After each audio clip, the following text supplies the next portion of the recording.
আব্বা আব্বা, একটা ভালো খবর আছে, একটা খারাপ খবর আছে, কোনটা আগে শুনবে? কি কস? ভালো খারাপ খবর? এই গরমে কোনোদিন ভালো খবর পেলাম না। তুই একটা কাম কর, ভালো খবর দেই কত দিয়ে আগে।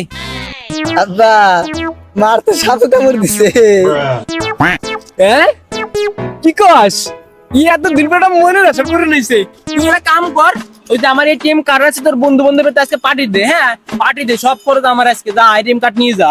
আরে আব্বা, খারাপ খারাপ করে না তো শোনো। কি হয়েছে, খারাপ খবরটাকে শোনো। তুই ভালো খবরের ভিতরে আবার খারাপ খবর শোনাবি? আচ্ছা যা, ক কি খারাপ খবর ক। আব্বা, মার তো সাপে কামড় দিছে, মা তো আর মরে নাই, সাপ মেরে দিছে। হ্যাঁ, ওরে কি হচ্ছিল রে? আমার বলতে বিষ কম। হ্যাঁ, সাপে কামড় দিবি আর বউ মরে দেবি, কেন দেশকে উল্টে হয়ে গেল। তোর হালি সব